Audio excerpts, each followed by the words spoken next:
আমি সোমা। কেমন আছো তোমরা সবাই? আশা করছি অনেক ভালো আছো। আমরাও ভালো আছি। আর আমার আরও একটি নতুন ব্লগে তোমাদের অনেক স্বাগত জানাই। আজ রবিবার সকাল 9টা থেকে আমি আমার ব্লগ স্টার্ট করলাম তোমাদের সাথে নিয়ে। সকালের কাজ সেরে স্নান হয়ে গেছে, আর কিছু কাপড় জামা স্নানের আগে কেচেছিলাম, তো সেগুলো শুকোতে দিতে এলাম। আর ওই যে আমার সোনারাও দেখো ছাদেই আছে, তো ঘুড়ি উড়ানোর চেষ্টা করছে, কিন্তু ঘুড়ি উঠছে না। হাওয়া ভালোই দিচ্ছে, কিন্তু ওরা পারে না ঠিক মতো। তো ঘুড়ি উড়ানোর সিজন চলে এলো, সময়। স্কুল টিউশন ছাড়া যতটুকু টাইম পাবে এবার ওরা এই ঘুড়ি নিয়েই পড়ে থাকবে। আর আমার মেয়ে দেখো কাপড় জামা শুকো দিতে খুব ভালোবাসে। আমি যদি এরকম কাপড় জামা শুকো দিতে আসি, আমার সঙ্গে চলে আসে। তো আজকেও খেলা করছিল, তো আমাকে কাপড় জামা শুকোতে দেখে আর থাকতে পারলো না, চলে এলো। আর দেখো ছাদ থেকে চলে এলাম, দিয়ে সকালে বাসনগুলো মেজে রেখেছিলাম, গুছোনো হয়নি, তো এগুলো গুছিয়ে নিলাম। আর এই কটা রাখলাম না গুছিয়ে, কারণ এগুলো রান্নায় দরকার লাগবে, হাঁড়ি করা আছে এগুলো।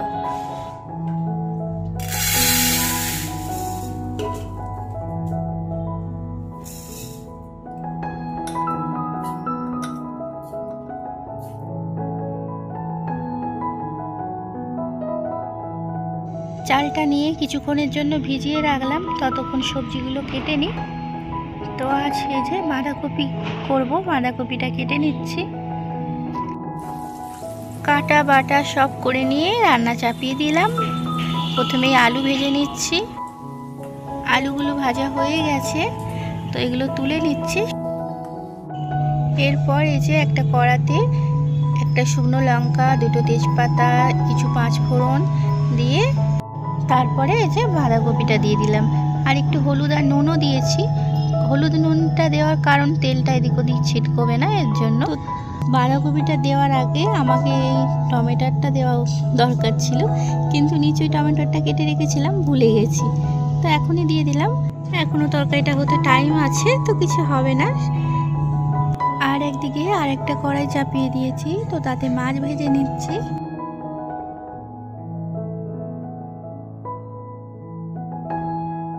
বাঁধাকপিটায় এবার মশলা দিয়ে দিচ্ছি। হাফ চামচ জিরে, হাফ চামচ লঙ্কা, হাফ চামচ ধনিয়া পাউডার, আর নুনটা আর হলুদটা আগেই দিয়েছি তেলেতে।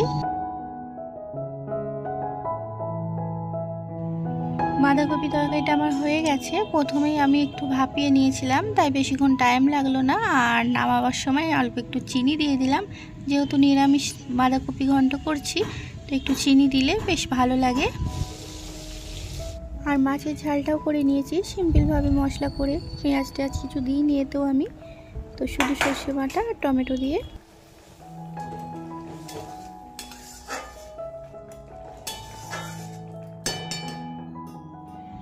আর লাস্টে দেখো ডাল করলাম।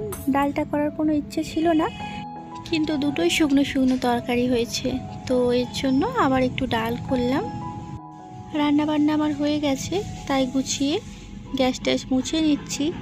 রান্নাবান্নার পর এরকম নোংরা হয়ে থাকলে ভালো লাগে না, তো চেষ্টা করি প্রতিদিন একটু করে গ্যাসটা মুছে নেওয়ার। তো চারিপাশটা অতটা নোংরা হয় না, কারণ আমি সকালেই পরিষ্কার করে মুছি, তাই রান্নার পর পুরো কিচেনটা নোংরা লাগে না। শুধু যতটুকু জায়গা রান্না করি চুলোর আশপাশগুলো একটু তেল ছিটকায়, তো সেগুলো মুছে নিই। রান্নাবান্না শেষ হতে যে সোনাদের স্নান করিয়ে দিলাম। আর আজ ওরা এক জায়গায় যাবে, তাই আজ একটু সাজুগুজু চলছে। এই যে ভালো করে চুল টুল আঁচড়ে দিচ্ছি। আর যেহেতু ভিজে চুলটা বাঁধবো না, শুধু ক্লিপ দিয়ে ছেড়ে দিলাম।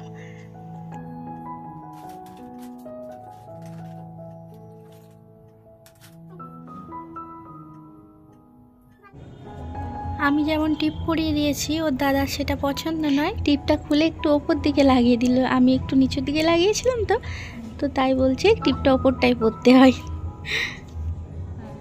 দেখি পুরো ঘোর।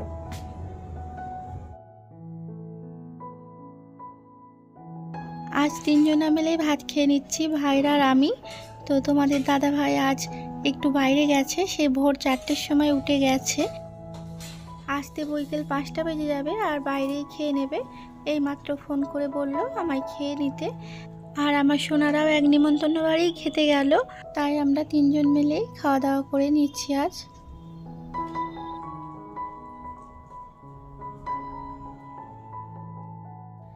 এখন বৈকালবেলা আর আমি কিছু চাল মিক্সিতে গুঁড়িয়ে নিচ্ছি। সকালেই চালগুলো এভাবে জলে ভিজিয়ে রেখেছিলাম মিক্সিতে পেস্ট করব বলে, তো এই যে পেস্ট বানিয়ে নিলাম।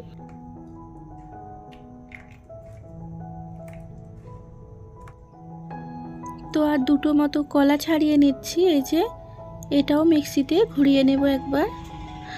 আর আমি আজ বানাবো গুড় পিঠে।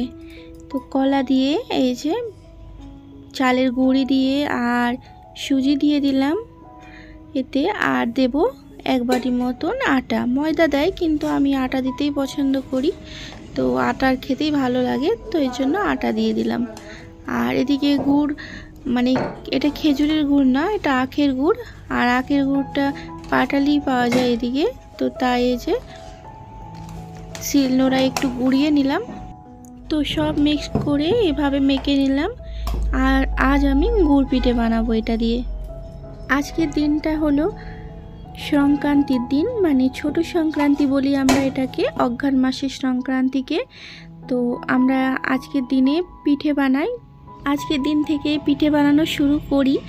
আর আমি দেখো আজ পিঠেতে বানাচ্ছি এই যে সেদ্ধ পিঠে আর গুড় পিঠে বানাবো। গুড় পিঠেটা তো মেখে ঢাকা দিয়ে রাখলাম, পরে বানাবো। তো আগে সেদ্ধ পিঠেটাই এই যে সেদ্ধ করে নিচ্ছি, আর এইভাবে পাকিয়ে নিয়ে এটা আর শেয়ার করলাম না তোমাদের সাথে। আর এই জিনিসটা না মানে ধিমি ধিমি আঁচে ভালো হয় না, তাই গ্যাসে করিনি, এই যে উনুন বানিয়ে ছাদে করছি। আর মানে আঁচটা চারিপাশে লাগছে, দাও দাও করে জ্বলছে, খুব সুন্দর আগুন, মানে উনুনটা জ্বলছেও, তো এই কারণে পিঠেগুলোও খুব সুন্দর হচ্ছে। সেদ্ধ পিঠে পাকাতে পাকাতে সন্ধ্যা হয়ে গেল, নালে বৈকাল থেকে আরম্ভ করেছিলাম। আর এগুলো হয়ে গেল পিঠেগুলো আমার, এই যে নামিয়ে নিলাম।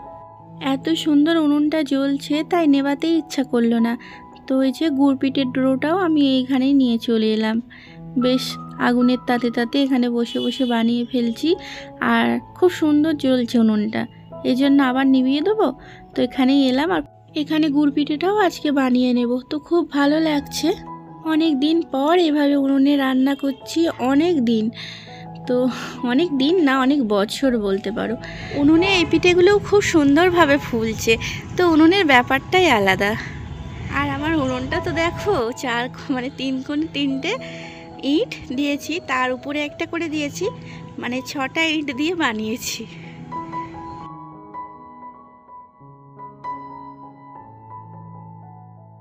তো চলো বন্ধুরা, আজকের মতন ব্লগটা আমি এখানেই শেষ করলাম।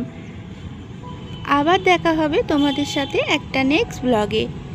আর আমার ভিডিও যদি তোমাদের ভালো লেগে থাকে, এইরকম ভিডিও আরও দেখার জন্য চ্যানেলটাকে প্লিজ সাবস্ক্রাইব করে রেখো।